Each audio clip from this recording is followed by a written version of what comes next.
আমরা আপনাদের সামনে পর্দা সম্পর্কে একটি মুকালমা পেশ করছি। আরে মারিয়াম দিদি, তোমরা এত ফ্যাশন পোশাক, এত সাজগুজ করে কোথায় চললে গো? আমরা সবাই বিয়ে বাড়ি যাচ্ছি। কিন্তু তোমরা বিয়ে বাড়ি যাচ্ছ ওই বেপর্দার সাথে? কেন, এতে অসুবিধার কি আছে?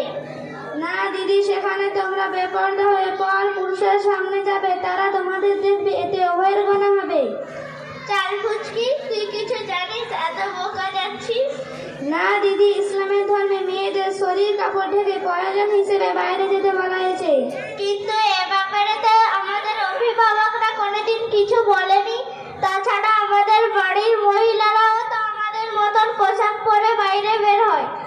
আসলে দোষটা তোমাদের নয় দিদি, আমাদের অভিভাবকদের দোষ।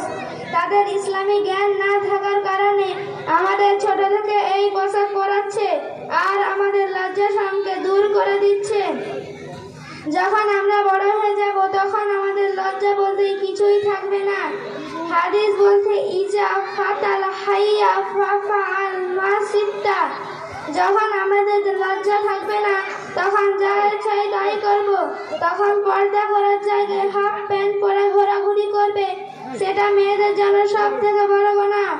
আর আল্লাহ তাআলা পর্দার ব্যাপারে কঠোরভাবে বলেছেন, মেয়েদের বালেগ হওয়ার পর অবশ্যই পর্দার সঙ্গে চলাফেরা করতে হবে, না মানলে জাহান্নামের ভয়ঙ্কর আগুনে পুড়তে হবে। কিন্তু বোন, বোরখা পরা মেয়েদের তো গোয়ামূর্খা বলা হয়, তারা নাকি আধুনিক বা মডার্ন নয়।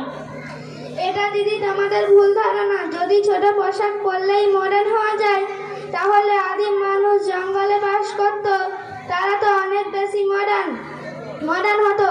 সারা বিশ্বের দিকে তাকালে দেখতে পাবে অনেক মুসলিম নারী আছে যারা শিক্ষকতা করছে, ডাক্তারি করছে, ব্যবসা চালাচ্ছে, গাড়ি চালাচ্ছে, প্লেন চালাচ্ছে, সব কিছুই করছে, কিন্তু তারা কি শিক্ষিত বা মডার্ন নয়? তাহলে বোন, আমরা কোরআন হাদিস অনুযায়ী জাহান্নামী হিসেবে গণ্য হব। শুধু আমাদের নয় দিদি, তোমাদের অভিভাবকরাও জাহান্নামী হবে। হাই হাই বোন, শুধু আমার জন্য আমার বাপ দাদা ছেলে স্বামীকেও জাহান্নামে যেতে হবে? হ্যাঁ দিদি, অবশ্যই যেতে হবে।